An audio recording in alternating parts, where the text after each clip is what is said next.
We all have childhood trauma, and I don't take it out on strangers at a summer house. It's time to take A Therapeutic Dose, a prescription-strength reality TV podcast that explores the intersection of reality TV and therapy. Possible side effects may include entertainment, strong emotional reactions, and/or laughter. Here are your hosts, Ramona Ramirez and Margie McGee. Hello, everybody, and welcome to A Therapeutic Dose, where we meet at the intersection of reality TV and therapy. I am Margie McGee, and with me, as always, and solo for the past month, is my dear friend and co-host. Hi. Yay! Hi, everyone. I am Ramona Ramirez Higgins. Margie, I can't tell you, I have goosebumps, just hearing you say our intro and looking at your face right now. I am just so ecstatic Me to see too. you. And I cannot believe I took off for 4 weeks and everything imploded. So when last we spoke, West was a hero, and Amanda was a victim of Kyle. And within days of that last time we recorded together, all of this Amanda stuff broke, and it's been nonstop. The news breaking, the appearances, the podcast, it's just the reunion leaks, the revenge looks, all of it. It's all of it. It's been bonkers. I'm still wrapping my head around it. Each time I watch these episodes, I'm like, fucking really? Yeah. Whoa. Yeah. Like you said on the phone, because I haven't seen you we haven't done the podcast, in some time, but we've talked on the phone a couple of times, and we've texted. But when you said it's like watching two different shows, it's so true. We're watching what they're giving us, and we also know what's going on in real life. And it is the best time I've ever had watching Bravo. And I have friends that are not into Summer House or don't watch Bravo, and they are starting because of this. I mean, it's like a play within a play. It's like everyone is after it's just, or at least, I don't know. And it's so hard to keep track of no, but Kyle is still wrong a lot of the time. He was still a very bad partner. But I can't get over how furious I am at the betrayal trauma Amanda has inflicted on Ciara. So I get so lost in who's the villain anymore? I don't even know. All I know is I love Carl. He could do no wrong. Yeah, I do love Carl. I love Carl. In fact, I know I've talked about that goddamn soft bar hat that I want for so many times now. And I check the website. I check the merch page on the soft bar website just for shits and giggles. Let's be honest. What I'm fucking procrastinating, I'm like, oh, what's up with every single piece of merchandise was sold out. Now there's one T-shirt that's in stock, and I'm like, I don't want a T-shirt that says drinks with benefits. I don't give a shit. I want the OG soft bar hat with the terrible typeface. I love that you've come full circle on that. I am obsessed with it. I will get it. I'm so bummed. The other day, I've started working out again. I've started working out with a trainer again. It's a whole long ADHD riddled story. No one needs to fucking know about it. My point is that I was so excited because I saw a woman in the gym wearing a Giggly T-shirt. And I was like, oh my God, I have so few people to talk to with Bravo up here. And so I asked her, I'm like, oh my God, do you watch Summer House? She's like, no, I just listened to the podcast. And I was like, what the fuck? People listen to Paige and Hannah who don't watch Bravo. And I fine, great. I don't know that pipeline. I only know you go in through Bravo. That's my pipeline. Yeah. I mean, but they haven't been on Bravo for a while now, I mean, I guess probably just a year. Well, Paige just a season. Yeah. Yeah. But again, this season has felt like at least 2 seasons in one. So it's felt like a weird eternity, even though it's only been a year. Yeah. Totally. Watching this episode, more than even the episode where they had the VIP Vegas party, Wes and Amanda are truly taking advantage of the situations they find themselves in to further their relationship and their agenda. And I think it's diabolical. And everything I've said in the last 4 or 5 weeks is a fever dream now, but I'm pretty sure I've stated my opinion.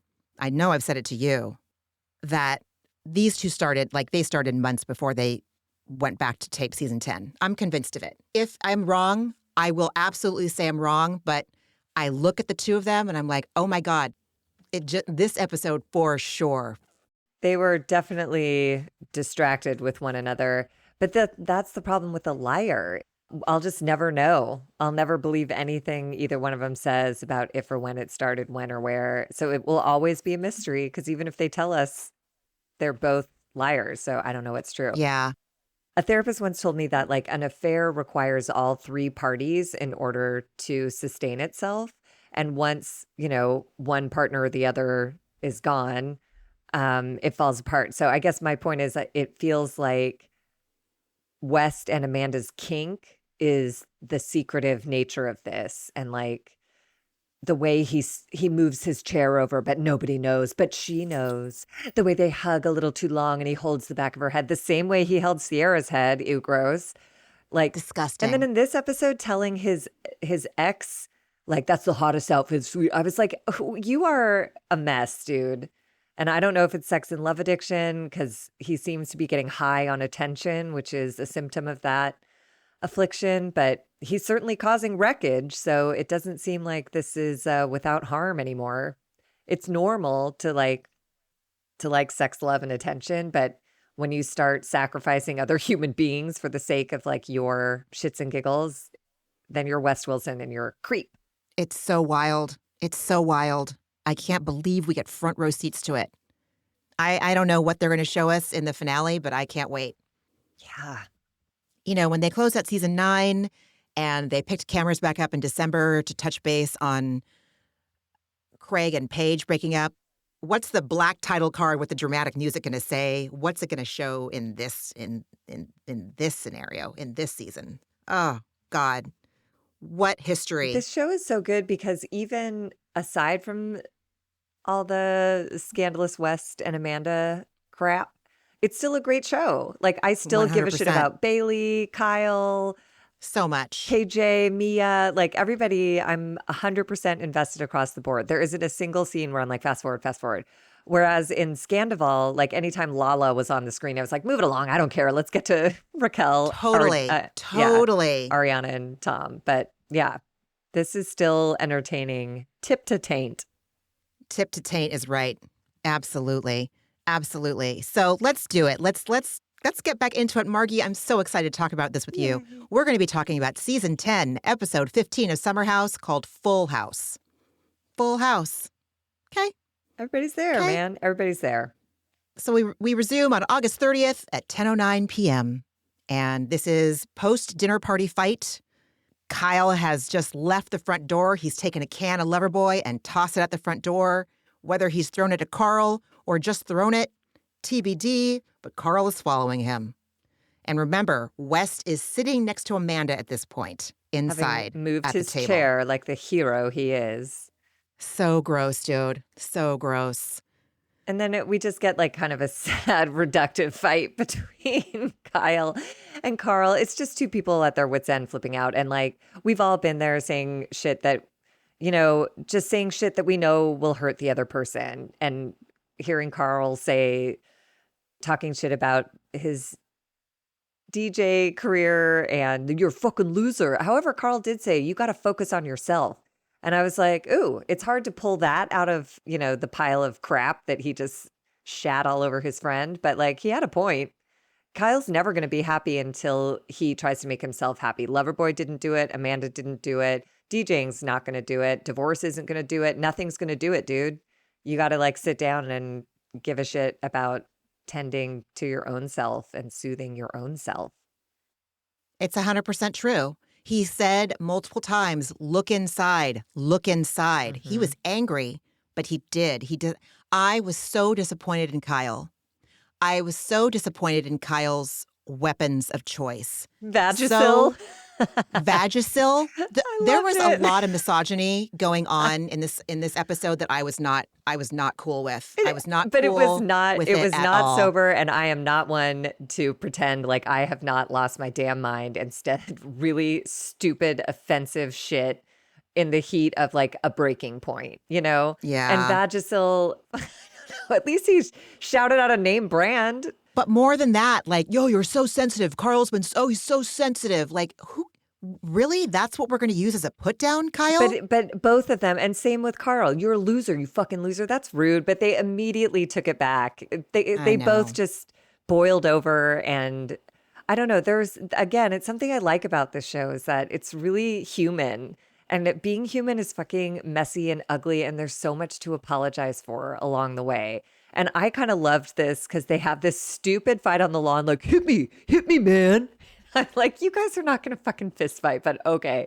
And then 5 minutes later, they're like in the quiet of a bedroom hugging and crying. And like, but I do think sometimes it takes me getting to that level of anger and outrage to be like, ew, I hate myself right now. What's really going on with me?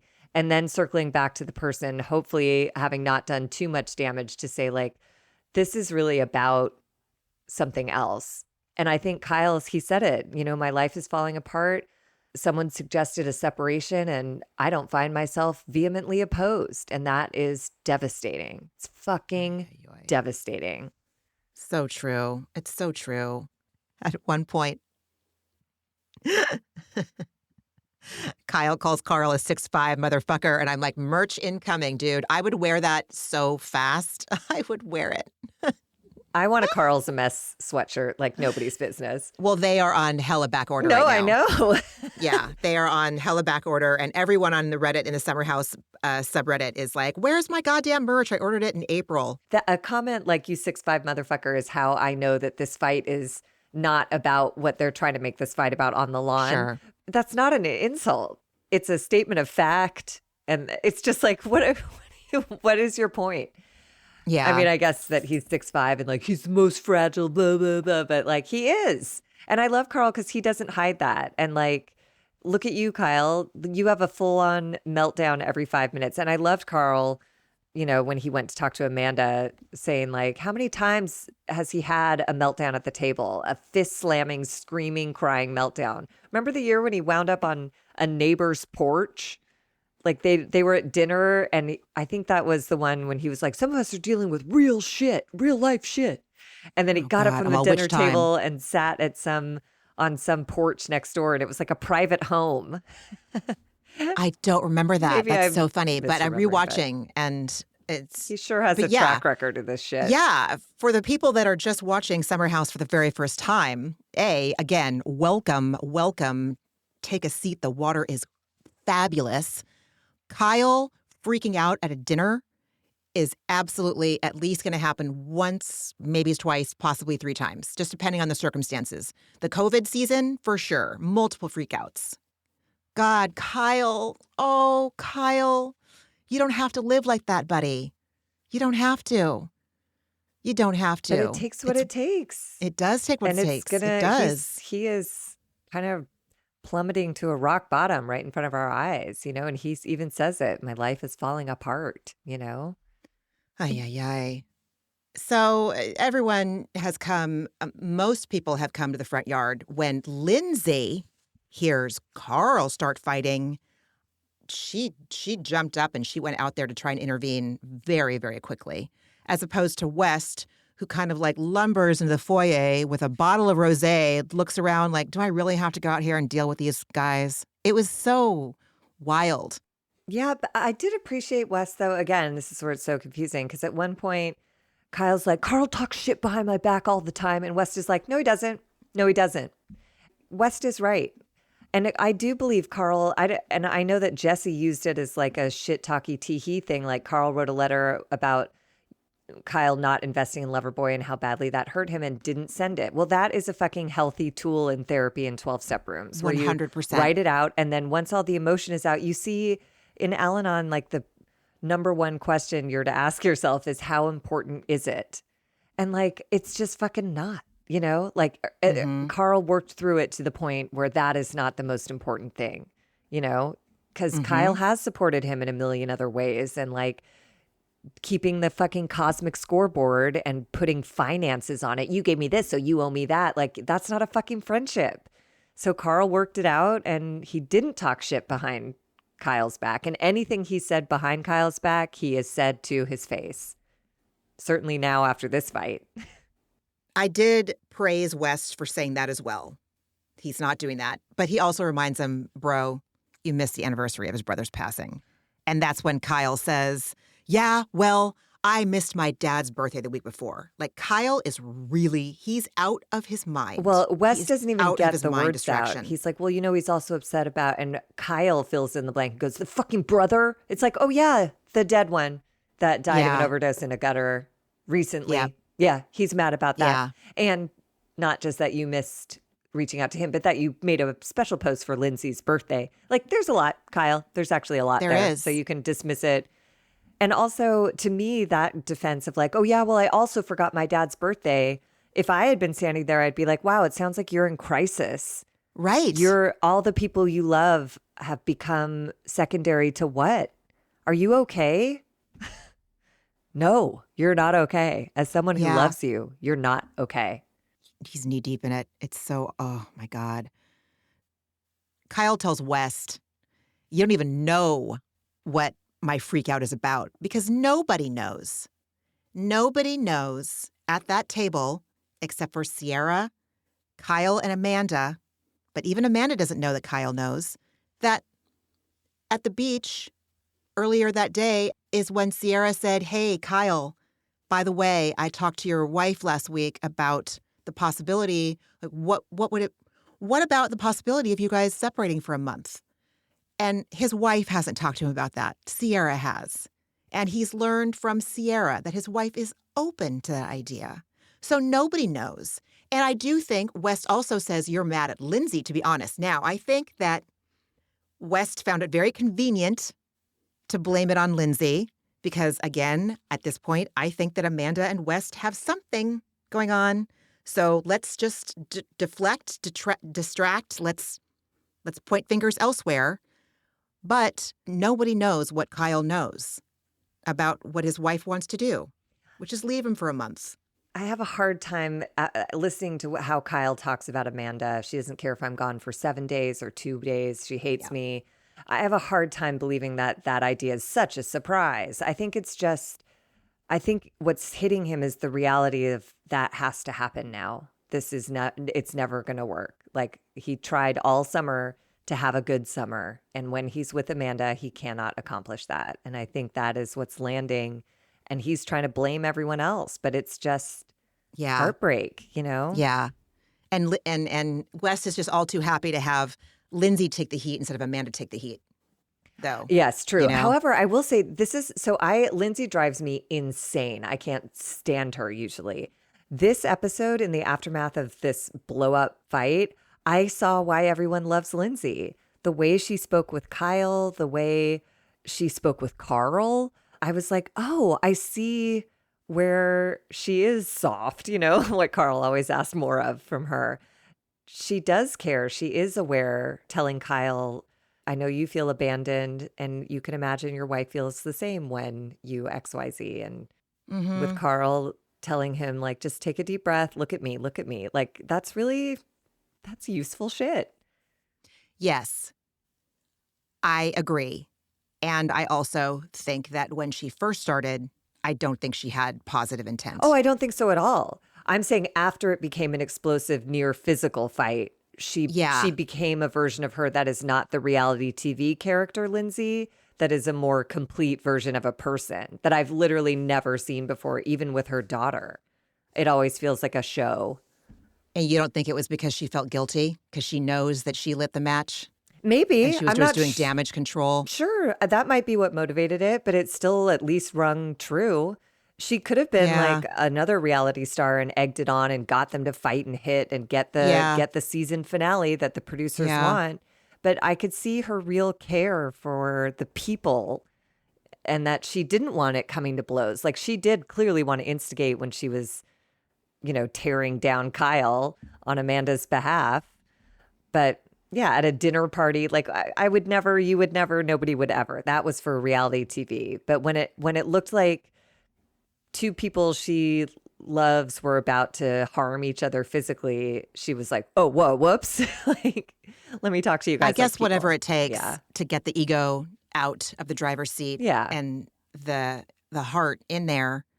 But I wish that she had made better choices. But she's that's not why I Lindsay. watched this show. Like, I think why I responded to those moments is that it was so out of character for her. Because I'm used to, seeing her instigate and cause problems and pour gas on the fire. And this was the one time in my summer house recollection that I saw her go like, hey, take a breath. Look at me. Hey, consider this perspective. Anyway, fascinating. Inside, I felt like Lindsay was trying to assuage her guilt by telling Amanda and Ciara, I feel bad because I think I instigated it. And then Amanda was opportunistic as well and said, oh, you shouldn't feel bad because Kyle should be able to talk about these things without going off the deep end.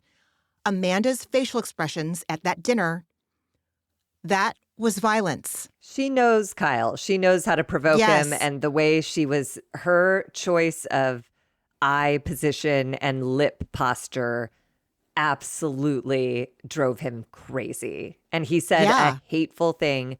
Not the first time he said it. It's like the third or fourth this season. So he sucks, but she sucks. And again, it's what I've said from the beginning about these two is they both suck. They are both in a toxic relationship, provoking each other because they get high off of hurting the other and then playing the victim once they've done damage. Both of them. Mm-hmm. And it's so extreme now that like it's out of control. Oh, God. It was so team fucking nobody for me. So team fucking nobody. Amanda says that Kyle's idea of a partnership is when I align with what he wants, not when he aligns with what I want. And I mean, so far, she's made it very clear what she wants from him and what she needs from him, and he refuses to do it. Amanda is still staying. It takes two. Yes. It's after again, 10 nobody. 10 years. After 10 years. It's time for her. And I hated the tone in Kyle's voice when he's talking to himself later in the episode about like, she'll never do it herself. She never does anything herself. And I'm like, yeah, that's true. That's Amanda's part of the bargain. It's like, she doesn't want to do anything herself. So she'll let Kyle boss her around and then say, Kyle bosses me around. But she doesn't want to, it's scary to do shit by yourself. Yeah. Nobody loves that. But like, and that is partly why I think she fell in with West. She doesn't have to do anything. She doesn't have to change friend groups. She doesn't have to, however, I don't think they expected it to enter the conversation the way it did. So we'll see. But God damn, dude. Yeah, I think she's looking to attach herself to someone, period. Amanda tells Lindsay, you weren't wrong in anything you said, which is why I sat there quietly. And I wrote, you are not fucking quiet, dude. Your face was in that boxing ring. Your face, your expression, your energy. You were not just sitting idly by. Do not try to tell us. This is what's so fucking infuriating. You can be a total asshole and never raise your voice. You know what you're fucking doing, dude. You know. And between Lindsay coming at Kyle and Amanda making like smirky, pouty faces, it was striking a match. Yeah, 100%. Lindsay tells Kyle she wasn't trying to rattle him. Bullshit. Yeah, but dude. She claims we were all thrown by your Vegas residency, and Ben is there to correct her and say like, it's just management. It's not a residency. Mm-hmm. He's like, it's just an misunderstanding. So I don't know. God. And then Amanda is just so fucking opportunistic and gnarly. In the kitchen, Carl comes in to apologize to Amanda, who says, don't apologize to me, bitch. The bitch part was so telling. It's just like, you don't give a shit about Kyle. She doesn't give a fuck. She doesn't care, don't apologize you guys. To me, bitch. It's like, oh, it is not a that. That's what you say like when you drank someone's wine by mistake. And right. She's enjoying herself. Yes, she's you're right. literally enjoying herself right now. For her. And that, to me, is just so diabolical. And Carl's like, I was just trying to stick up for you. And I'm like, oh, sweet summer fucking children. Everyone is acting as earnestly as can be when they're watching their friend suffering, when they don't know that she's totally fucking got another whole thing going on. But even so, this is where it gets complicated. Carl was trying to stick up for her because Kyle said, fuck you, Fuck to you. his wife Yeah. at a public dinner party. So regardless of what Amanda is doing, that is not ever okay. Behind closed doors, in front of people, you do not sling that language at your loved one. You just fucking don't. Or if you do, when your friend calls you out on it, you go like, oh my God, that was so fucking out of line. I'm out of control. Yeah. Thank you for, like, you don't defend it, go like, oh yeah, well, she hates me. It's like, don't, every time someone said, you can't say that, Kyle, he said, yeah, well, it's like, he has no remorse. He thinks she deserves it. So it's verbal abuse. And if he punched her, people wouldn't be so quick to be like, nah. But physical abuse and verbal abuse, people like to separate as if one is okay and forgivable and the other is unacceptable. I find them both unacceptable. I'm Team Carl. I hear what you're saying. And obviously, this is a huge discussion going on right now, ever since last week's episode aired. I feel like Amanda, what she was doing at the table was torture. And when he said, fuck you, after watching her be smug for however long they were sitting there, I found it extremely, I found it not out of the realm of comprehension. Look, I understand why he said it, but when someone calls you out on it, you do not defend it unless you're a fucking psycho asshole. And again, this is not the first time this summer he's been called out on it. He called her a fucking dumbass bitch. And then when he was DJing, dancing around in the backyard, he picked up his speaker and moped inside and made sure to turn to Amanda on his way in and go, fuck you, Amanda. So this is at least time number 3. So what do you do as a friend? If someone was saying that to you, in no world would I be like, hey, third time I've seen this happen. Can you tone it down a little bit? I know she's a bitch. I know she's on the rag. I know. Yeah. But can you? No, that's no. I know Amanda sucks, but she doesn't deserve. Nobody deserves to be talked to like that.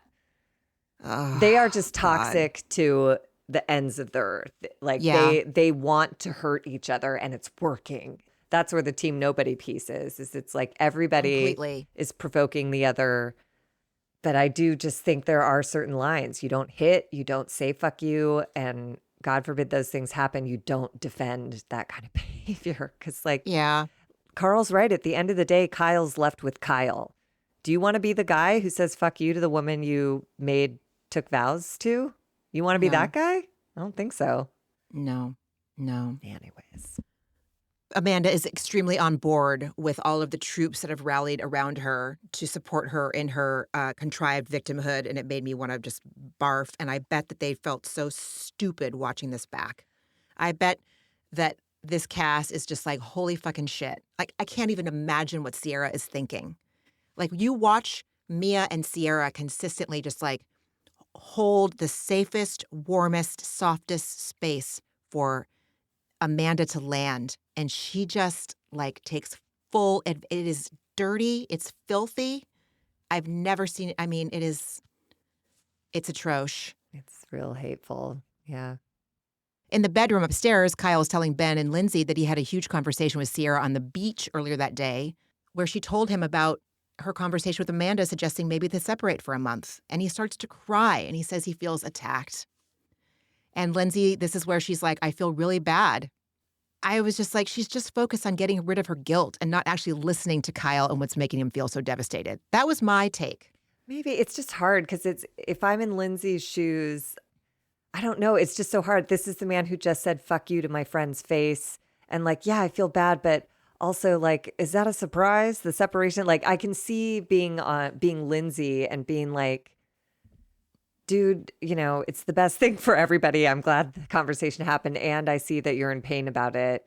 And also, you still haven't walked back saying fuck you multiple times this summer to your what? Like, yeah. Do you see why everyone's like not surprised by a separation, dude? Because you're so comfy slinging fuck yous around at your bride. Like, it's nuts. And that's exactly what she tells him after he says he feels like he's being blamed for everything. He says he's in a really vulnerable spot right now and was looking forward to this weekend. Oh, Kyle, And every weekend. Every weekend since the fucking start of this Honey, goddamn show. the only good weekend he has was the one where Amanda didn't show. Like, oh, yeah, Kyle. That's so true. That's so true. And it didn't take much to trigger him. And Lindsay's like, dude, you got to work on your reactions. You got to start saying fuck you to Amanda. Yes. And I thought that was really clear and really direct and really simple for someone who's emotionally worked up to be like, all of that may be true. And also this. Totally. And he says, I feel like she's deserted me. And I'm like, she has, dude. She started deserting you at least 6 months before you walked into this house. Again, who knows? But Lindsay's not wrong saying like she has also felt deserted when you never come home and she gets DMs saying this is what he was doing. And those are the moments where I don't blame Amanda for having a fling. I don't blame her for dating someone totally inappropriate. My only problem is that it's West because that affects Ciara. I would fully expect her to freak out and act out with like a poor choice of partner. Absolutely. But this is just like, it's just so the wrong direction. So yeah, again, it is just the most toxic of toxic relationships. And again, they're both trying to win their case instead of looking at the overall picture of this broken relationship and saying like, I think we got to call it. Dude. What's the end game? You deserted me. No, you deserted me. And then somebody goes, okay, I deserted you. Then what? You're left with someone who deserted someone and someone who feels like they don't get to say they felt like you're a mess. It's over. It's too much. It's never been peaceful. Oh, it's so full of ego. It's so full of ego and it's so awful. It's so awful. It's so awful. And his fucking cold tone when he says, well, no sex for 7 years, no attention, no friendship, and no partnership will probably wear someone down. It's like, we get it, Kyle. You've been saying this forever. Again, he thinks he's surprising us. It's like, when addicts are the last people to admit they're an addict, everyone else knew. So when you're like, I'm an alcoholic, it's like, yeah, we know. Totally. We're just waiting for you to come around. So like, yeah, you've been bitching about not getting laid forever. You've been bitching about a lack of connection, but you don't do anything to support the kind of connection she wants because you guys are not a good match and maybe never were. have been. Yeah. Yeah, exactly. And Lindsay notices this and she's like, dude, you're getting angry and defensive again. Love like, her for that. This was. So out on the front porch, Jesse brings out tequila rocks for Wes and Ciara. And Wes is like, oh, this is so 2023, referring to his first summer that he and Jesse joined the cast. And they were also thick as thieves, all three of them. And Ciara says to that, oh, we're so back. And I'm like, oh, God, honey, you're so not. He is so fucking playing you. But he sort of gave it up, gave it away a little bit because she was like, oh, did that make you uncomfortable? And he's like, no, well, yeah, it's just like, Well, we'll see. Yeah. That was diabolical. And is that the confessional where he was like, it's just a lot. Like, we were just been friends for a week and people are like oohing and eyeing. Or is that later? I don't know. You could slot it in anywhere because I feel like he's trying to tell the audience, like, stop putting pressure on me. We only just became friends. And in an episode or two ago, he admitted the most shocking, disgusting thing that I don't feel like has gotten enough attention when he said, like, yeah, well, and I came to resent the person that everyone was championing. And I was like, oh, yeah. What?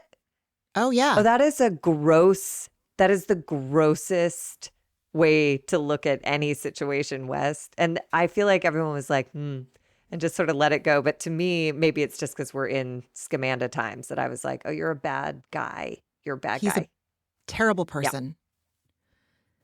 So Lindsay checks in on Amanda and says that I had a decently calm conversation with Kyle. And I said to him, what you cannot do anymore is say fuck you to her. And she tells Amanda, he said he feels deserted and said that you had a conversation with Ciara about the possibility of you guys separating. And she speculates that's where this whole outburst came from. I'm all, no shit, Sherlock. But yeah. In her confessional, Amanda says, one thing about Ciara is she tends to say out loud what I'd been thinking internally. I've considered, do we separate? Do we break up? I've had all these thoughts. And at this point, all the fuck yous, all the glares, all the nastiness is just making me feel stupid. What am I holding out for? Well, miss, When you recorded this fucking confessional where you're saying all this shit, you were already like, Neck deep in West's dad bod. for who knows how long. Yeah. Dirty. So filthy. And to weave Ciara into it. Oh, Ciara says what I've been thinking. Like, fuck you, dude. She's just being a friend.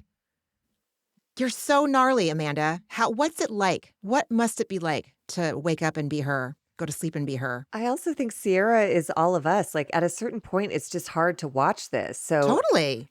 I know people have had opinions about like she was overstepping by saying that, but I'm like, at a certain point, after 10 years of fighting and a summer of 3 fuck you weekends in a row, somebody has to say, like, would you consider a month taking a breath and being away from each other? Like, I don't know if it was that out of line because, like, clearly it motivated something that was. I think Kyle's right. Amanda would never have done it. She just would have cheated behind Kyle's back and justified it because he's a DJ and she got all these DMs and they would just continue to hate each other and fight until I don't even want to think of how that could end. Yeah. You know? Yuck. Oh, so here's another one to fucking unpack. So back in the kitchen, Bailey tells the people that are in the kitchen with her, I didn't hate Angry Carl. It turned me on. I didn't hate it. Oh, girl. No. Mm-mm. Mm-mm. Mm-mm.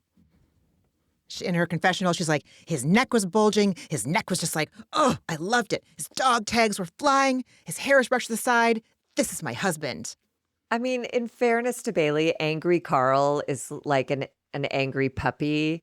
It's like, it's pretty, he didn't actually swing. You know, like I used to watch Jersey Shore, and when those boys would get in a fight, it was actually terrifying. These two soft East Hampton white boys, like, she's just looking at someone like break a little sweat as if he was like rolling a tire in CrossFit. Like, he's not angry in a scary way. Neither one of them were. I'm so sensitive to that kind of anger, the kind that feels out of control, like it could turn physical any minute. And those two felt real, hold me back, hold me back. Like when my dog on her leash lunges at the German Shepherd, I'm like, what are you're on a leash, so you can be like, rah, rah, rah, rah. This old lady wasn't holding me back, rah, rah. It's like, come on, you guys. I think it was just a new color on Carl. He brought it back so quickly. His hands were clasped in front of his stomach, and he was like, I'm okay. And he really was. I don't know. In his bedroom, Kyle notices his blood on his favorite pants. I don't know what made him bleed. I was like, did you cut yourself on your Loverboy can? And he tells Ben, I wish I could control my emotions. I feel like I'm drowning. He starts to cry again. And I'm like, thank you. Keep crying. Yeah. More crying. More. First of all, I mean, no shit, but like, no one should be having these intense conversations with the amount of alcohol they've had. And when Kyle is in slur mode, table it till the next day. But everyone has to like get in on it when the adrenaline is running high and the blood is coursing through your veins. And it's like, I get it. Maybe that's just something that comes with age, but like, or just after like so many Al-Anon meetings where you just know, like, you don't get in the ring with people when they're wasted. It's just I don't know. I mean, but Ben to me is such a dud, man. God, he doesn't do anything except like say like a little blood never hurt anybody. We'll get that out of your pants. I actually think this is what it took. An alcohol-fueled near physical outburst for him to hit a break point and say, like, basically what he's saying here is my marriage is over. When he's crying that hard, hyperventilating, trying to say the word, it was suggested we separate, he knows it's over. And that is, I think, like you said, it's good. The tears are good. Oh, the tears are good, dude. It's like they're under there anyway. They're under the anger is such a top level emotion. And it's normal. We all start there. Because wouldn't it be better to just get mad about something, have someone else change it, and then I can carry on and not have to disrupt my whole life? But his whole life is going to have to change. And a partnership, however toxic, it's a big change. Just having the person there, even if they hate you, someone's thinking of you and feels something about you, you know? Oh, Ben tells him to hang in there. And I did see, and this is me giving, like when Kyle's hat was preventing them from having like a true close hug, I did give Ben credit for like taking the hat off and being like, no, let's, I feel like he really wanted to show up for Kyle. He was the only one that was really with him other than Lindsay, And Carl actually And had a real Carl. conversation. Like, Well, for Ben, sure. I just have no faith in Ben. Like, Ben literally said to him, "It's hard. Everything's hard. You'll be okay." It's like, Ben, I know. this God man bless. just told you he's going to break up with his wife. And you just like give him, I don't know. It's fine. I turned on Ben so early. He'll never win me back. Poor thing. Who cares? Even after the revelation about like what his dad not talking to him after he had sex in high school. No, you still don't yell at a woman. The way he talked to Bailey, stormed in that room, talked to her like she was a baby. You're too old. I understand. We all have childhood trauma, and I don't take it out on strangers at a summer house Yeah. Yeah. because they might have suggested you fucked your mate's missus. You just go up there and say like, "Hey, those jokes aren't funny to me. First of all, I didn't do that, and second of all, can you just lay off?" Like you don't. I He's just know. he went up there like a real entitled. In my experience of him was just like gross. So Because having sex means that you lose people. Having sex means that you're ostracized. great. So tell Bailey that. Yeah. Let me tell you why this hurts me so bad. I understand it's a joke to you. To me, my history says if someone thinks Oh, I'm I sleeping see with that. someone, that means I lose them because I come from a weird, fucked up religious background. So can you understand why that's not going to work for me to ever That's- laugh at that joke? Oh my God, of course, Ben, I'll lay off. Thank you for you know what I mean? You say what you mean and mean what you say and don't say it mean. Yeah, You're I too get old that. to go in and be like, what's wrong with you? Your room's messy. I get it. Yuck. Ay, ay, ay. So upstairs in Carl's room, Carl and KJ are debriefing, and KJ tells him, I was scared you were going to hit him. And Carl says, I just want my friend to be okay. Oh. And KJ mentions that Kyle kept saying over and over that everyone thinks he's the bad guy. And KJ kept telling him over and over, no, no, no, we don't see you like that. And Carl agrees and says, never. And Kyle's story that he tells himself is that he's the bad guy. And I think Amanda finds it real convenient to reinforce her own victim narrative right now. It's convenient for her right now. Well, and in fairness, until Scamanda broke, that's where I was too. 100%. The best I could do was say it took two to tango and she can also leave. Yes. That was the best I could do. Both of them have a real part in how nasty this relationship is. Oh my God. And Carl just tells KJ, I don't know where to go from here. Well, they're going to work it out in a few minutes. So West comes inside, and conveniently, as he enters the foyer, Amanda enters the foyer from the other direction. And I'm like, were they texting, meet me inside, or I'll be That's inside so in a second? interesting because, she approached him and just goes, you moving your chair next to me. And then he grabs her in a pretty intimate hug and she immediately starts sobbing. And I was like, that all feels like it came out of nowhere, but it didn't. It came out of either months of intrigue, possible physical exploration already, or like you said, maybe they were texting. I don't fucking know. 100%. 100%. And that was an embrace. Oh, yeah. That was a lover's embrace. There was no room for Jesus between them. There was no room for a sliver of paper. They were as close as two fucking San Francisco Victorian goddamn houses. There was nothing between those two. He was like in her hair, kissed her face twice, and they say, I love you And to each other. again, I just can't say enough how crazy I feel because the last episode I recorded was when he was in the bathroom with her, hugging her after Kyle had also told her, fuck you that night. And he was leaving the room and from a distance just said, I love you. My phone's on if you need me. And I swooned. I was like, what a great friend. That's a guy friend. That's the kind of guy friend that will like. And now it's just like, oh, everything's tainted. And as soon as the internet rewatched that scene under the filter of the news that dropped and dissected the fact that he whipped, like he tucked a sock into his pocket that he was probably using to like muffle the microphone with. God damn. I mean, Dirty birds. again, if you're willing to go to those lengths. That's what I'm saying. That's so gnarly, dude. That's what he was willing to do. that is what West and Amanda are willing to do. Yeah, maybe. I don't know. They're so it's just that sickening feeling of like I don't even know who these people are and I thought I did. It's like with my exes, when time and distance passes and I run into them again, that feeling of like, oh, you're somebody I used to know crosses my mind. But like I had one friendship breakup that was like this, like a friendship betrayal where I was like, oh, who the fuck are you? We've been friends for like 8 years and we agreed on all these things. We shared a value system. And then one situation happens and the rubber hits the road and you're like, peace out, fuck you. Margie's crazy, right? And I was like, what? Like it was insane. That just rattles my reality. I'm just like, well, oh, I don't know. I don't think I ever knew who you were.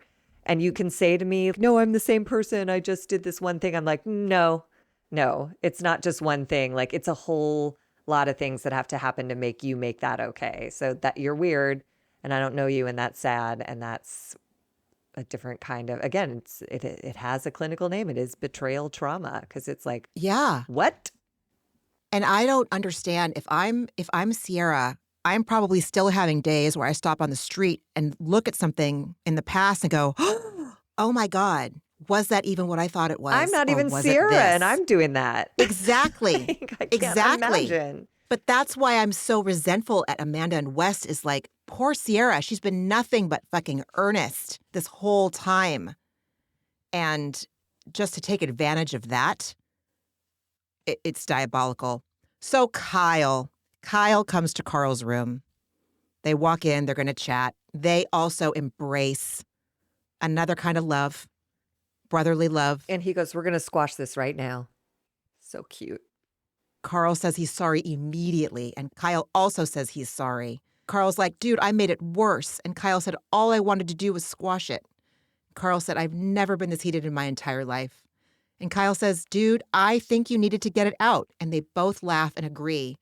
It was touching. And Carl even said, he's like, I've got my own shit. And I think Carl knows that, like, it's that hard thing of like, it has been a few years since his brother passed. And like, now it becomes your pain, your grief, you know? So he's learning how to like let people move on when he won't ever, you know? It's a very different experience for him than it is for his friends. And I don't know. I just thought I loved this little friendship. I loved was it. real I sweet. loved it. And Carl emphatically tells Kyle, I'm not upset at all about Soft Bar. That's never been a thing. And I was all, it hasn't? It seems like it's been a thing. The investment, no investment. I think Carl shared with Jesse, like, it bothers me, but has decided it's not worth nickel and diming this friendship, Yeah. this decades-long friendship. And again, Carl has said repeatedly, Kyle is the one who performed the intervention. He came to Carl's house after Carl had holed up doing coke alone for days, basically trying to kill himself. And Kyle came over and said, you are not okay. So Carl knows that this man saved his life. So he didn't give 15 grand. Would it have been better if he did? Yeah, that would have felt way Sure. better. But is Yeah. it worth saying, is it worth folding your arms and going like, how do we make this right? No. So Kyle starts crying and apologizes again. And Carl says, when you say fuck you to your wife, that's out of line. And Kyle explains, she sat there while I was taking bullets and was eating it up. That's when I said, fuck you. And I wrote, that happened. He's not wrong. I understand that she was quiet. I understand that's not okay to say fuck you. I also know, like, God damn, dude. Everyone's a fucking human. I don't know. Again, I don't fault him for saying fuck you, and I see what motivated it. I fault him again here. This is the third time that someone's approached him. Lindsay said, you can't say that. And he said, yeah, but. And Carl says, you can't say that. And he said, she did this. It's like, just acknowledge you're right. I should have stood up and walked away. And if you need to be heard as to why you were brought to that place, then share that. But like, I just am tired of excusing. Because if we find a reason when it's okay for someone to say fuck you, then the reasons become infinite and people just say fuck you. That's fair. I can see that. And then he says, imagine feeling like your wife or your partner, I can't remember the last time she stood up for me. And he's crying again. And I hate that I feel for him. I hate it. But I do. You know? Because this, like Lindsay, like this is the realest I've seen Kyle all summer. He's been trying to have a good weekend. And this weekend, he finally let the truth, like, in and out. So he's just like, he knows his relationship is doomed. They cannot heal. His best efforts all summer long landed him in a fist fight with his friend and saying "fuck you" at a dinner table. It's Yeah, bad. dude, So, seriously. you know. And Oh, speaking of God. bad, this was disgusting. So Amanda and Ciara are in bed, and Amanda tells Ciara that when Kyle looked at me and said, "fuck you," that was the worst part of it for me. And Ciara goes, "Me too." And I was just like, first of all, again, 4 or 5 weeks ago, I would have been like, yeah, Amanda, that was the worst part for all of us. How gross. But now I'm just like, why are you driving that point home? Just to let Ciara know that how much you've been harmed so you can't be responsible for your shitty ass behavior? Ugh. And then, 'Cause she knew. yeah, and then she goes even further saying, like, I think I need to put myself in someone else's shoes. Like, if I saw someone treating my friend like this, I would yell at them. I would have a fight with my friend. And she's like, I'm not saying that you guys like aren't doing that, but basically saying like you guys could do better. And I'm like, this whole fight erupted because one of your friends, Lindsay, was sticking up for like you.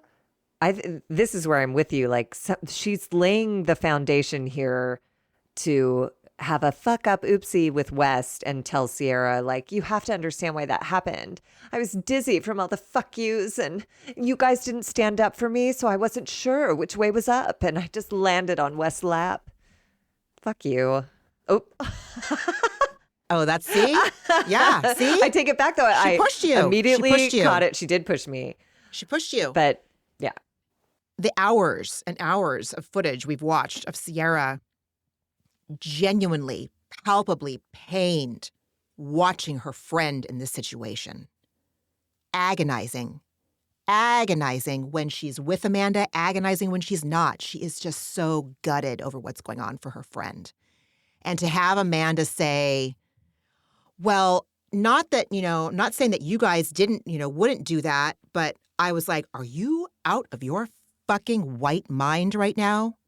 You entitled bitch. And she collects friends who really help her paint That's herself as a victim. exactly Because right. like Paige did the same thing before Amanda and Kyle's wedding. She was like, you don't have to do this. Like you can be treated better. Shouldn't your partner, treat you like his beloved or like whatever? And Amanda just likes to be like, I can't. I already scheduled the wedding. And it's like, Yeah. you collect people She to played us make all. yeah, she really did, to make her victim story God damn, feel dude. supported. It's weird. All right.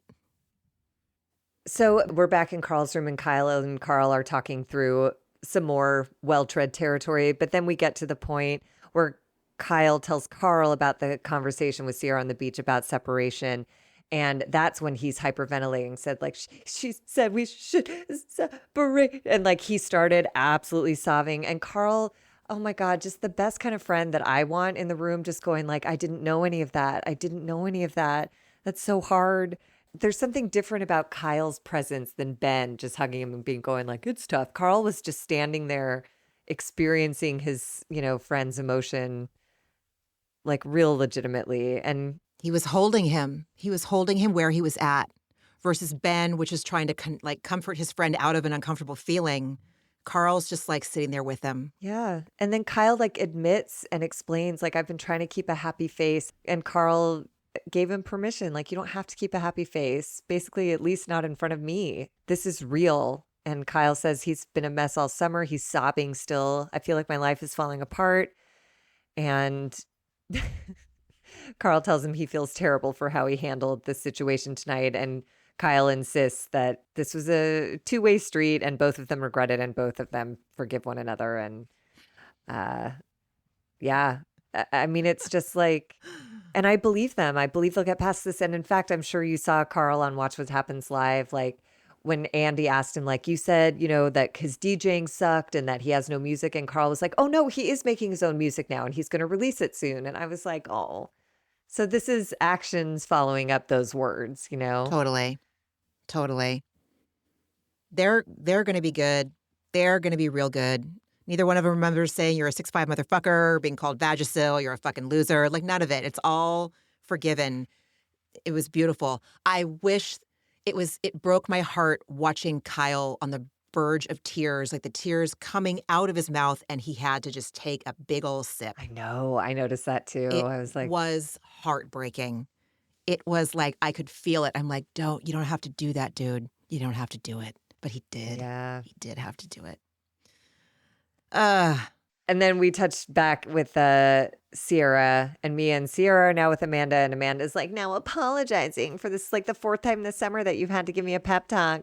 And Ciara very earnestly says, this is called friendship. You're there for me when I'm sad. I'm going to be there for you when you're sad. Ugh. And like all of this stuff, I'm sure the whole world felt a universal just knife twist in their own gut of like, God, Amanda, you really took advantage of the wrong girl. And then Kyle comes in, and again, their dynamic is just so painful because like Amanda's not open to anything. Kyle tries to apologize. She doesn't accept it. So he then feels victimized, and like it's just more of the fucking same. Whatever. Bye. Everyone goes out. When he leaves the room, she just gets that demented smile on her face and goes, where was the apology? He did say he was sorry. It was not adequate at all. The way he apologizes is not adequate. It's woefully inadequate. I understand that. But if she wants to traffic in technicalities, whereas downstairs she did not technically raise her voice. So when he walks back to his room, he's talking to himself and he's got that pathetic fucking alcoholic voice. I don't know why. I don't know how I'm going to go. I don't know how I'm going on years and years and years feeling like my wife doesn't have my back. It's a horrible feeling. Oh, God. Like, don't blow me, but also blow me. Like, you don't have to stay, bro. But I do believe that he has been more in love with Amanda than she has been with him this entire time. I mean, again, his actions don't indicate that, but I also understand not wanting to be in a house where someone looks at you sideways all the time. Like, I don't know. Totally. It's just a mess. Team nobody, and they've never Totally. And then, you know, Kyle continues saying, like, sometimes I think she purposely roots for anybody against me. I don't think she wants fucking single thing to do with me. I think she's too fucking scared to fucking get out of it. She can't do anything for herself. That's what I'm starting to think. Can't fucking do it anymore, man. And it's like, yeah, I think you're working it out. I think he's working it out. And I think he's finally getting himself to the place. So I heard this last line is, I can't fucking do this anymore. So he did the whole thing where he blamed her. She won't do this. She won't do that. She'll never leave. And then I thought I heard him say, I can't fucking do this anymore. But maybe I got it wrong. But either way, the outcome is eventually both of them getting to the point of like, not doing this anymore, doing other weird shit, kissing Megan King Edmonds and getting in bed with West. But it's like she was in such, not that clothes should matter, but I was just staggered by how terrible her outfit was the night that they made out. It had to be a theme party or something, right? I Something really was weird. It was a terrible, terrible outfit. It's just an awful picture. It looks like I don't know. Yeah, it was just, I do think that Kyle's guts have been screaming at him. I think that's why he feels insane. He felt insane at that dinner table. Yes. He felt nuts. Like, no, you guys don't understand. She has been checked the fuck out, especially now that she and West are able to see each other every weekend over the summer because they're working together. So before that, they were hanging out. Like Kyle said earlier in the season, yeah, she's seen West more than me in the last 6 months.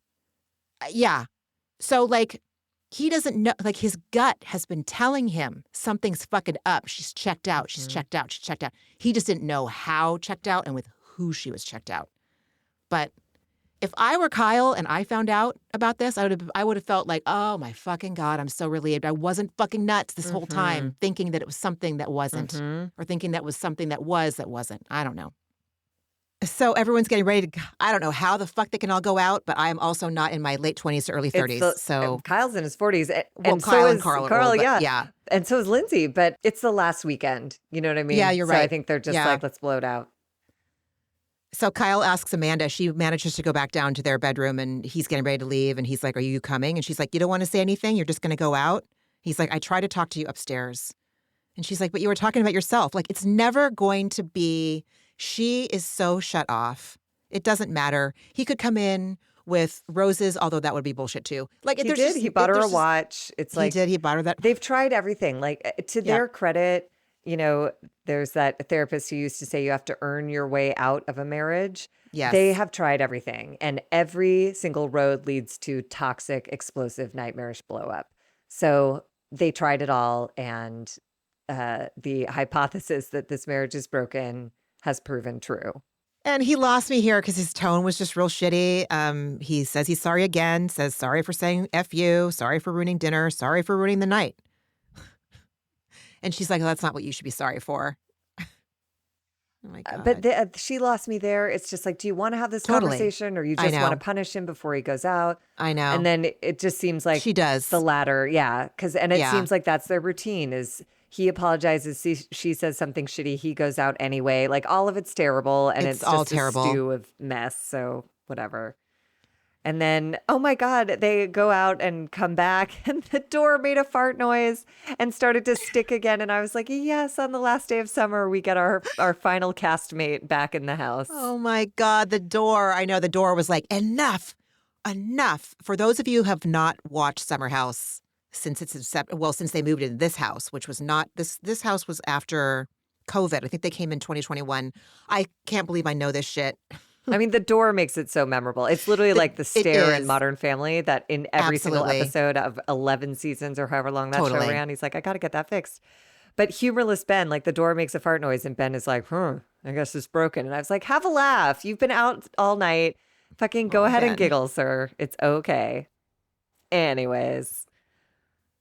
So yeah, Kyle came home and part of the early crew. He came home with Carl and Ben. And he appreciates that they came home early with him. He was planning on taking an Uber by himself from the club. But they came with him to support him. And oh, God bless these guys anyway. The rest of the crew comes home. Ciara and KJ are surprised finding Kyle in the kitchen in just his boxers and his T-shirt, microwaving his dry eye mask that I have now used 3 times because of this fucking show. It spooked last me week. too. He was standing there in his under his boxer briefs, kind of like a lightly oversized T-shirt. And then he had one of those like hair ties, like holding his hair back. I was like, that is a scary, ghostly image to like walk home from a party from. But, very endearing. So random, dude. But thankfully, like, again, all roads lead to Bravo. I'm sure my optometrist is going to be very happy for me that whatever it takes for me to get to use my dry eye mask, Anyway.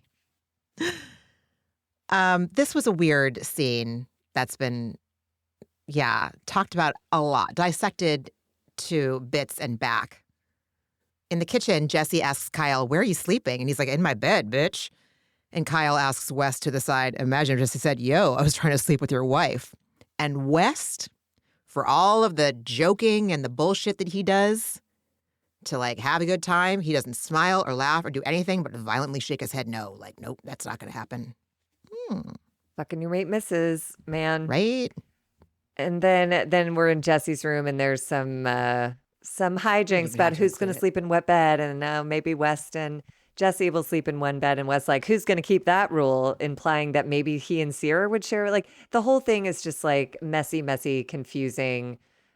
Again, it's like there's a little sex and love addiction. So in much the room, intrigue. it seems. Yeah. Yeah. It's gnarly. That's all he can traffic in, dude. And then he ends it all by just going prank, and everyone Yeah. goes off to their regular room. So it's like, it's so much whiplash. Like, because again, remember, was it last episode or the one before where he on a dock with Ciara was holding her by the back of the head with his face nestled in her neck saying, I love you, I've missed you.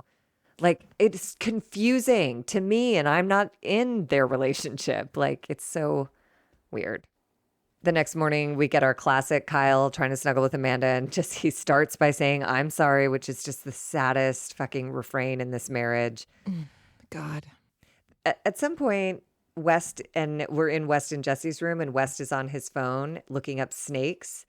And he's like, ooh, this snake it eats people or whatever. And I was like, you're a snake. That's why that scene was in there. I believe that. And 100%. It's also true. It's like, why are you looking up snakes, you fucking weirdo? Because, like, looking in a mirror. Anyways. Oh, my God. Hilarious. Jesse tells West, I really enjoyed hanging out with you and Ciara. And West is like, that felt special. He's such a tool, dude. Oh, God. Like 4 or 5 weeks ago, I was like, I would have been. I just am so, yeah. It's that whole thing that this is my fucking issue with liars. Is like, well, now I don't know. Everything seems like bullshit. So I don't know if that felt special is true or not.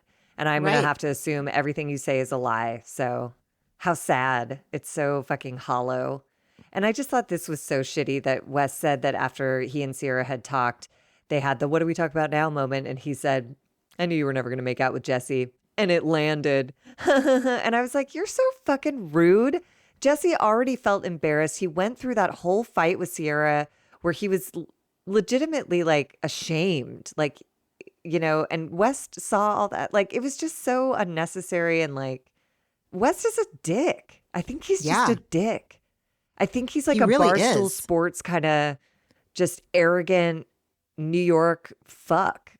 He fooled us. Ugh. He fooled the fuck out of us with his job, like with all of it, with the way he dresses. He is just nothing. He And his has, cutesy Midwest, like, who, me? Yeah. I've made it this big kind of Yeah. vibe that I really bought. What an idiot. yeah, I feel so dumb. He makes me feel real dumb.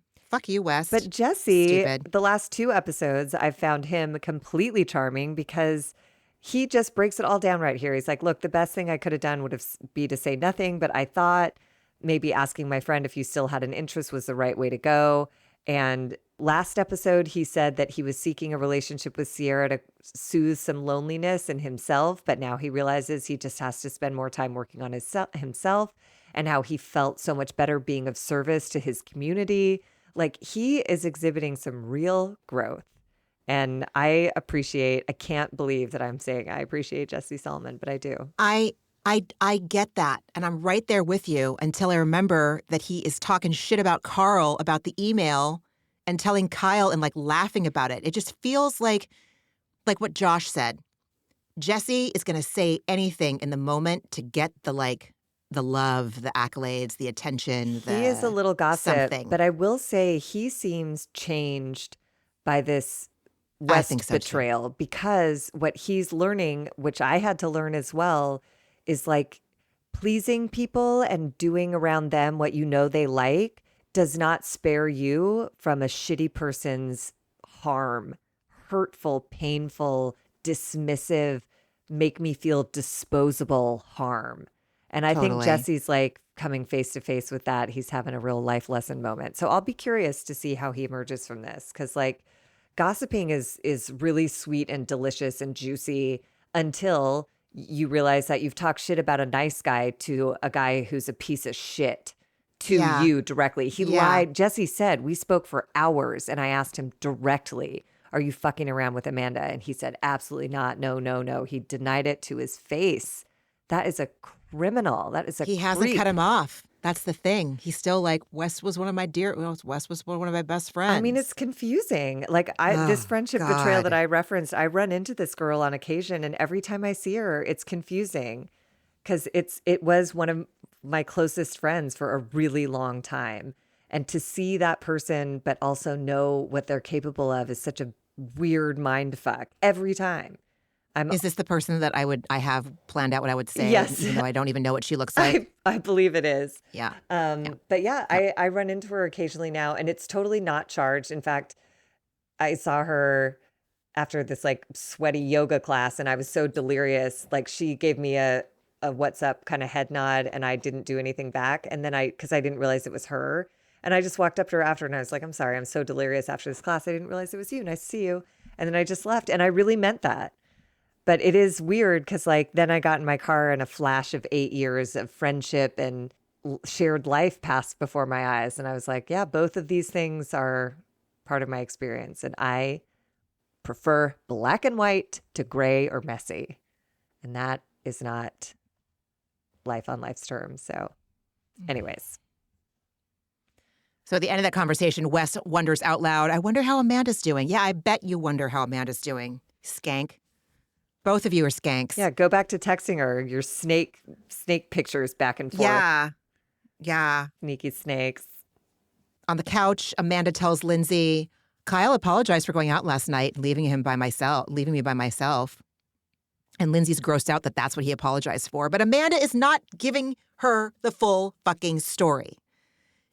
I only mention this because, again, she's crafting her bullshit. And she's spreading it around. She's going person to person, bed to bed, couch to couch to try and get everyone to be like, oh, Amanda. And pretty successfully until March 31st or whatever.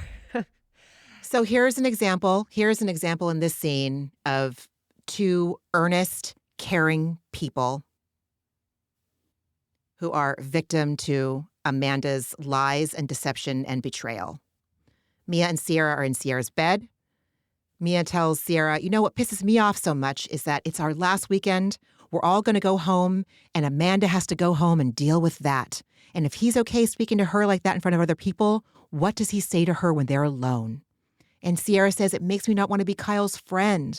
The fact that he can do that and then try to go out with us. Like, I told him at the pub, something has to give because you both can't keep living like this. I love you guys together, but I don't love you that much together. These poor women are spending their off time, like in agony over what Amanda's going to go home to after they leave. It's true either way, you know? It's like Mia's right. If Kyle's capable of saying that in front of a group of people, I bet being at home is miserable. Does not excuse cheating with your friend's ex.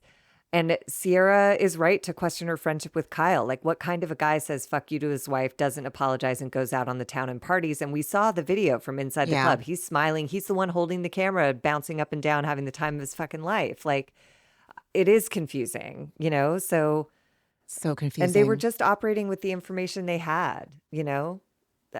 All the shame falls to Amanda and West. These are just good people doing what good people do, caring about the people in their circle, and now they have to grieve the loss of those two motherfuckers. And yeah, Ciara reached 1 million followers on Instagram today or yesterday, so I'm so good. I mean, it doesn't make up for. I stand by the same way with Ariana and Tom. Like, you wouldn't trade that level of heartbreak and betrayal for any fame or success. But if you got to go through it, you might as well have 1 million followers. Right. Be on Dancing with the Stars, host, Love Island After Sun, also be invited back to Summer House on your terms if you want to come back. Like, she's... Yep. The carpets are rolling out in all the right directions. Totally. And I'm so glad. From what we know of her, she really deserves it, you know? So Jesse asks West, what do you think about Ciara's idea that they take a month off? And West, again, like the mask is slipping. He says, well, Kyle's so dramatic. He couldn't let her do that and not make it into like, oh, she's leaving me, which he says in like the most sarcastic, mocking tone. Dramatic? Dramatic? Yeah, the breakup of a marriage is dramatic, turns out. See? The fact that that's what he's reducing this to. He is so checked the fuck out. He's gnarly, dude. I also think he needs Amanda and Kyle to stay together to get off with Amanda. I don't think he wants her, he wanted his girlfriend in Montana who makes horsehair ties, and then a little taste of Amanda when Kyle's away DJing most nights a week. So, and his volleyball teammate Shailene in New York, and like there's lots and no of need women to commit to anyone. You can tell them, oh, Amanda, I would commit to you, but you're with Kyle and he'll never let you leave. And oh, Montana girl, I would commit to you, but long distance. So sorry about it. She moved to Philadelphia. Whatever. Or Pennsylvania. Yeah. Until she moves in with him, it's long distance for West Wilson. So right. It's so gnarly. Yeah. It's so fucking gnarly. He's so gnarly. Wes says he thinks space would be great for the both of them, but Jesse doesn't think that's the answer either, that sounds like a step towards breaking up. And Wes doesn't give a fuck. He just doesn't care. It's Sunday, August 31st. It's 12:38 p.m. The troops are amassed in the backyard, most of them at least anyway, and Ciara instructs them all that it's her Après Ski dream party, and she needs all hands on deck, emphasizes it's their last party of the year. It needs to be bigger and better. There's going to be indoor, outdoor ice luges and an igloo inside, and then we've got the setup montages. Sabrina comes an hour later, and I have to admit, I liked the decor. I thought it was a great party. That looked like a blast. Great theme, great party, great outfits. Great outfits. Oh my God, I would was have had so much dying fun. when they were all setting up and Mia was setting up the tinsel, the silver tinsel, and like one of the tinsel strands like got caught up her butt crack, and the Yeah. editors like focused on her butt, and she has like an amazing butt with this like hilarious silver tinsel. Like that is a humid summer while you're trying to set up and your butt's out. What are you gonna do? Some rude ass tinsel crawling up I there. know. So Mia and KJ, oh, I just love them so much. So Mia asked KJ, hey, how are you feeling about the summer being over? And he shares that he's been getting anxious. And he says, when I'm invested and I have connections, it's so genuine and I want to keep it going. And I think this is a good place to bring up that what we have learned about KJ, he has shared on social media and in interviews and on podcasts. He was diagnosed with anxiety, depression, and borderline personality disorder. And if you're unfamiliar with the hallmarks of borderline personality disorder, one of them can include an overwhelming fear of abandonment when it comes to your friends. And that gives insight into how personal he's been taking these relationships over the summer. Always talk about the lads, the boys, being so glad to be in with this group. And I love how vocal KJ has been. He has used his platform to champion prioritizing your mental health so much and being very honest about his own struggles and accomplishments. I am charmed by this young person. I want him back forever. I love him. He's awesome. And Love him. you can see how he and Dara are such a good match because in that earlier scene in the kitchen after the big physical fight and everyone's talking to Amanda, Dara pipes up out of nowhere and was like, hey, Amanda, do you want to talk about this? Because it's not your job to explain it to us if you don't.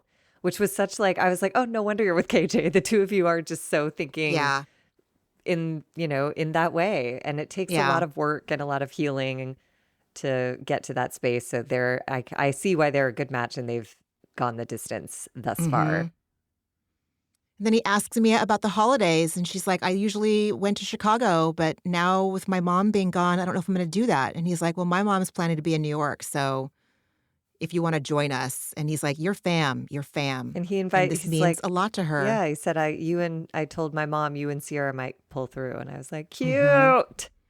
And then fun fact, I don't know if anyone has seen this in the last couple of days, but KJ's mother and Mia's older sister were college roommates and friends. All roads lead to Bravo. All of them do. And he shared a picture on social media of Mia's sister like holding little teeny tiny baby KJ. That was KJ in the picture? Yeah. Oh Yes. my God. Yes. Yeah. That's so cute. And in her confessional, Mia says, since my mom passed away, I just put my head down and worked. I wasn't taking care of myself. I wasn't thinking about myself. And this summer has really given me the opportunity to just step away from my life and start to actually feel, which is such a weird thing to do in a house with a bunch of people you just met. And now I look at those people like family and I'm so grateful. Fuck you, Amanda. I mean, her loss, but in terms of everyone else, KJ and For sure. Ciara and even Jesse and Everybody. They really are. Yeah, it's a good group. Ugh. So up in West and Jesse's room, they're sitting with Lindsay, and she asks West, what did you think about Ciara saying he's the person that she loves the most at dinner the night before? And she said it expectantly, like, ooh, what did that feel like? Like, aren't you happy? Because all of us were thinking that this is the best thing ever because you have spent 2 years seemingly trying to win her back. Your chemistry's undeniable. Like, what the fuck? But he's weird. And the best West can do is say, oh, I wasn't expecting the L word. And Lindsay says, yeah, I thought she would be talking about Amanda or Mia, but that was your title. How do you feel about it? And he says, well, it's sad that we get along so well and I had to pretend not to for 2 summers. This is his takeaway. I wonder if Lindsay can go back and think about this and what she would say. She looked weirded out in the moment, but in the way where only when you look back on it after knowing everything, you go like, yeah, I thought that was weird. Because you can't conceive of a world where he's fucking Amanda. So you're just like, oh, he must just be squirrely about talking about this because it's so new. I would find 100 ways to justify that weird ass, tepid response. Weird. And also this like blaming thing, like I had to pretend not to like her for two. No, you didn't. You didn't No, have to exactly. pretend shit. And also you didn't pretend shit. Like, it's just weird. You So in his just kissed a girl in front of her like a couple weeks ago. Like, what Yeah. do you mean? I know. In his confessional, he says, I've just spent 2 years thinking she hated my fucking guts. I understand now that it was protection, self-protection, and a wall. Obviously, I'm very thankful and happy to hear it. But I've been trying to avoid the relationship and what comes with it for a long time.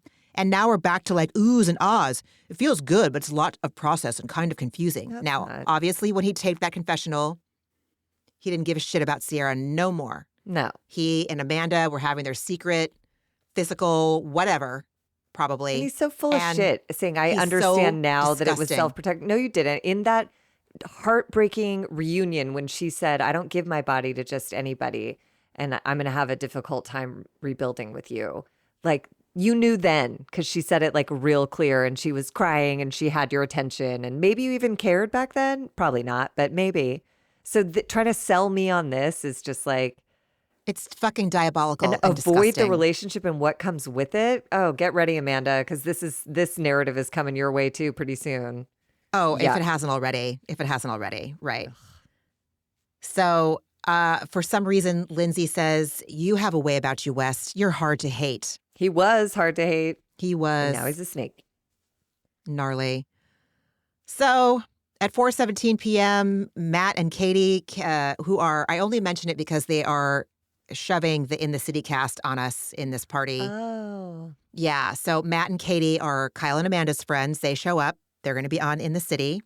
Katie is also the person that was alluded to in one of the reunion leaks, where someone asked Amanda, "What would you do if this happened to Katie?" And she's like, "Well, Katie's been my friend since third grade, so she's so fucking gnarly." Everyone's getting ready. Lindsay is wearing a full red bodysuit, and she goes to show Bailey, who said that she could draw a picture of Lindsay's vulva. Lindsay's like, I have Basically. a full camel toe. And Yeah, Bailey's like, I could draw your entire vagina. I could draw it. That really made me That's laugh. hilarious. And then Amanda's trying to do her best Ciara impersonation by wearing a costume. Is she a snowball? I guess. Yeah. I'm so mad. I didn't even try to figure out what it was. I know. I was like, It I don't was know what you so are, but bad. I don't like you. So Yeah, onward. yeah. And then they gather in the kitchen for a pre-party shot, and then the party starts. And Lexi and Andrea show up, more In the City cast. West tells Dara her outfit. Now, no one else is around, especially KJ. No one else is around. West says, your outfit's the hottest outfit this house has seen in a long time. That's fucking gross, dude. Hey, you look great, Dara, or I love your outfit, but that's the hottest outfit this house has seen in a long time when you know he's dating a guy that you claim to be one of your close friends. And again, it's like, it's the situation. Like she's straddling a jet ski. He's laying Yep. on his back, looking at her up and down, and they're alone. It's like, if he Yes. said that in front of the group, of course, like, duh. But like the isolation of it all felt skeezy and like, I don't know what he's doing. He is gross. He's so Especially, gnarly. again, because they have a history. They have hooked up. He has Yeah. seen her naked. You know what I mean? Like it's a weird thing. It's a weird thing to introduce. Weird. And they're both sad about the summer ending, and Dara just assumes it's because maybe you and baby C, basically meaning like, yeah, you're sad the summer's ending because you just reconciled with Ciara, and aren't you so happy? And he is just like, he's over it. He's over it because he doesn't give a shit. Yeah, you're right. He's over it because he's over hearing about it from Lindsay, from Jesse, from everybody, because he does not give a fuck. Yeah, And he he did- really goes like, and it's not even ice cold. He goes like resentful, nasty. Exactly. It is such an ugly color on him. And Yeah. Dara goes on and on again, like Lindsay did, like the rest of us would have. Like so dreamy, like I see you in the future someday when you're ready, you and Ciara. Like everyone thinks they're the match, they're end game, they're all the things, and he's just like, I don't know, we'll see. But Yeah, but almost he's- with this like, shut the fuck up and stop talking about it. Like he's moved on to his mate's missus. Racist. Ciara and Jesse are across the yard also talking about the end of the summer. And Jesse says, the summer felt good. The only part that didn't was when you were upset with me. That's my thorn. And my rose is that you and West are besties again. And they both joke that the trio is back, and it is very much not. That's so And sad. Like it it's is. like these kind of like lies and betrayals affect more than the people think they will. I'm sure West and Amanda talked about how this might affect Ciara and Kyle, but like all the other people you lie to are on this ride with you too, and it's devastating. I feel so bad for all of them. So bad. Everyone had their hopes up. Dara, Jesse, whatever. Sabrina. Poor Jesus. Sabrina. So Jesse asked Ciara, hey, have you and Wes discussed whether or not you're just friends and act accordingly? Or do you only have that dynamic with me? So Jesse says, it feels like it would be confusing when Wes was flirty with you. And she's like, well, we haven't had a conversation like that yet. And when Jesse asks, if she likes it being flirty with him, she says, to be honest, it's fun, but I don't know. Oh, God. It is She knows, fun. dude. Yeah. I think she knows, but I think her gut is also telling her, like, caution, caution, caution. Thankfully. It's that thing. I'm sure her intuition is saying like something's weird, but the chemistry between the two of them. And again, although he's an ice cold jackass at this party, on the dock when he had her alone, he cried and held her. And like, Of course. I would assume he had an interest in pursuing this further as well. So, and then, yeah, Jesse calls that, ooh, plot twist, with her being interested in a flirtation with West, but whatever. Oh, God. And then the last confessional we have in the episode is Ciara saying, I feel like I'm seeing a change. He's making some positive steps and I appreciate them. But at the same time, I'm scared of his ability to be very invested and then not at all. Yeah. Gulp. That's your gut. The whiplash of, is he in it and then not? Do you care and then don't care? Are we actually going to be friends? Are we going to be friends in the house and then post-summer nothing? Yes. Nailed it. I mean, they did date in the fall. They were rumored to have been dating around the time that the news broke. Right. I mean, again, who knows? But who knows? But not in the way, like, he knows what Ciara wants. Exactly. And for him to pursue her, exactly. however, whatever. It's just yucky. Yucky, yucky. And that's it. That's it. And I can't wait for the fucking finale. I cannot wait for the finale. Oh, my God. And then the reunion. It's like we've got like 4 weeks left of this amazing, this shit we never saw coming in a million years. Denied. No way. Can't be true. Turns out. Friend, what else did you watch? I watched, I've been keeping up with Southern Hospitality, which I really am enjoying. The Valley, which I'm not enjoying so much. Below Deck Down Under, which is, I can't remember a damn thing that happens, but I'm entertained every time I watch it.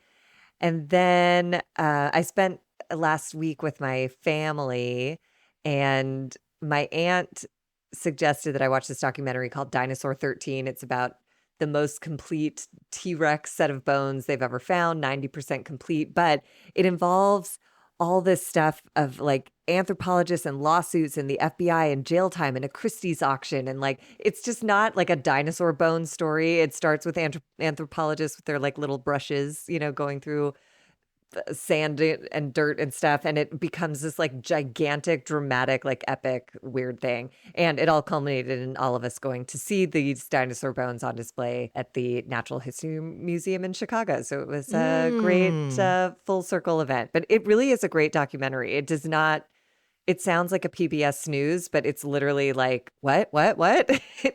It goes everywhere. So Dinosaur 13, there you go. How about you? What did you watch this week? Let's see. I watched The Real Housewives of Beverly Hills. I watched the last part of the reunion, and it was just, it's so frustrating. I can't stand Kyle. I can't stand Dorit. They both make me insane. And Amanda, whatever. What a waste of a season, in my opinion, honestly. Watched Saturday Night Live with Matt Damon, and then I've been watching basketball. I've been watching the Lakers play, and I can't believe I keep forgetting to bring it up. And so I watched them, get eliminated from the playoffs, and it sucks, but now I'll just keep watching other basketball until October. I'm going to watch the rest. I'm going to, dip in and out of these last games up until the finals, and then next year, baby. There's always next year. There's always next year. It's only, 6 months till October, 5 months till October? Yeah, it'll be all right. It'll be all right. Bigger and better.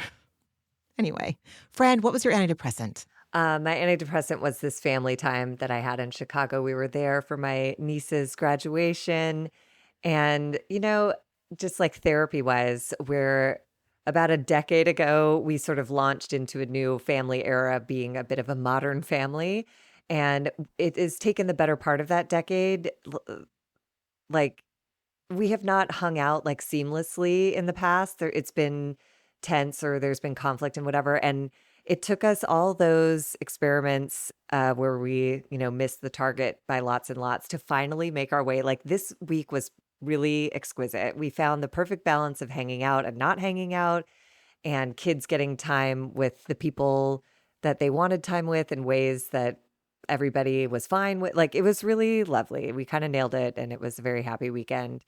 And I just will never be able to say it enough. Like I cannot get enough of my niece and nephews. Like they are the best things that have ever happened. And like I would take any level of family drama to like hit the jackpot I did by being like I was graced to be their aunt. Like this was not a job I applied for. I just fucking lucked into this shit. And they are so fun and so smart and so cute and so hilarious and so like full of life in every way. All the big feelings, highs, lows, everything. And man, it was just so good to be around them.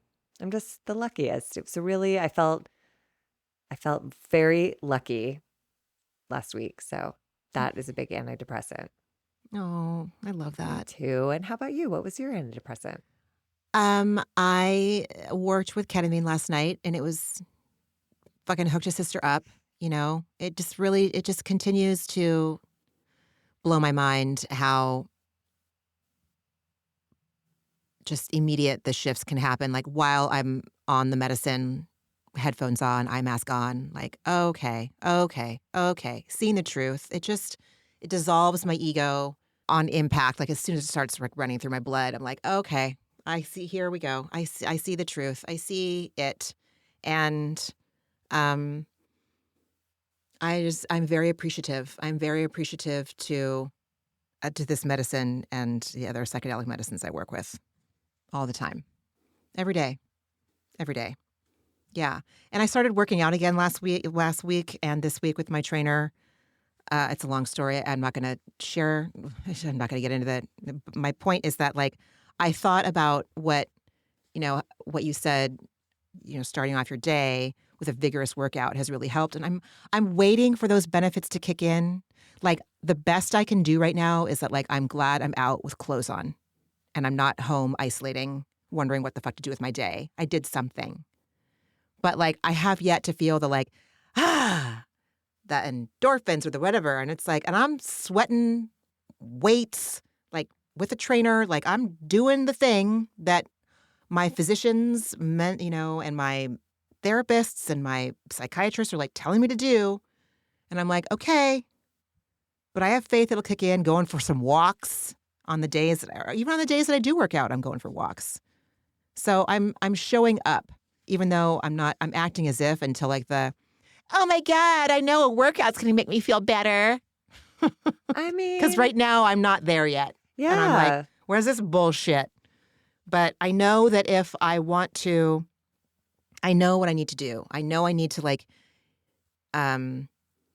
feed myself in a way that is healing, sleep in a way that's healing, hydrate myself in a way that's healing, and move my body in a way that's healing.